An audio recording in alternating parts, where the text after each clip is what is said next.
पश्चिम Asia संकट का व्यापक प्रभाव पूरे विश्व पर देखा जा रहा है।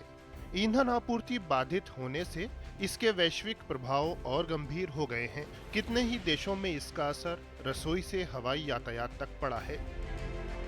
ऐसे में प्रधानमंत्री नरेंद्र मोदी के नेतृत्व में केंद्र सरकार इस बात को सुनिश्चित कर रही है कि देश का आम नागरिक इस संकट से प्रभावित न हो। सरकार ने इसी दिशा में एक और बड़ा कदम उठाया है। केंद्रीय मंत्रिमंडल ने 10,000 करोड़ रुपए के एटीएफ प्राइस स्टेबलाइजेशन फंड को मंजूरी दी है। लक्ष्य है जेट ईंधन के दाम में उछाल का प्रभाव विमानन सेक्टर और हवाई यात्रियों पर न पड़े। दरअसल पश्चिम एशिया संकट से जेट ईंधन के दाम में भारी उछाल आया है। अंतर्राष्ट्रीय एटीएफ की कीमतें मार्च में 60.5 रुपए प्रति लीटर थीं। मई महीने में इसके दाम बढ़कर 142 रुपए प्रति लीटर हो गए।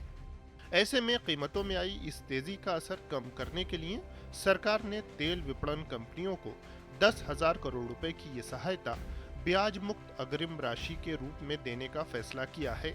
इसके तहत जेट ईंधन की कीमत निर्धारित मानक से ऊपर जाने पर तेल कंपनियों के नुकसान की भरपाई की जाएगी। इस कदम से कीमतों को स्थिर करने में मदद मिलेगी।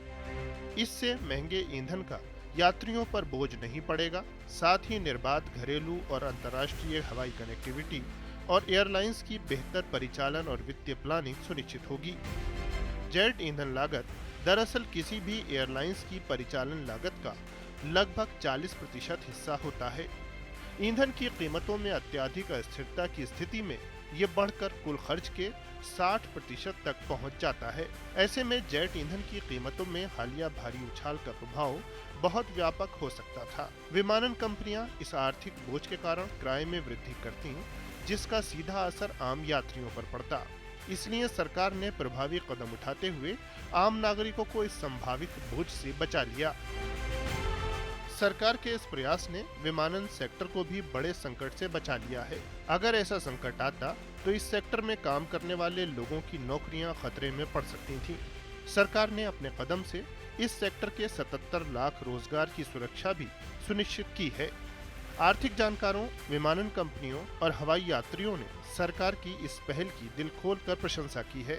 पश्चिम एशिया संकट के बीच प्रधानमंत्री नरेंद्र मोदी की प्रतिबद्धता स्पष्ट रही है। वैश्विक संकट से देशवासियों के जीवन में कठिनाई न आए, साथ ही विकसित और आत्मनिर्भर भारत की यात्रा की शानदार रफ्तार भी बरकरार रहे। नई दिल्ली से मालिक अख्तर की रिपोर्ट, डीडी न्यूज़।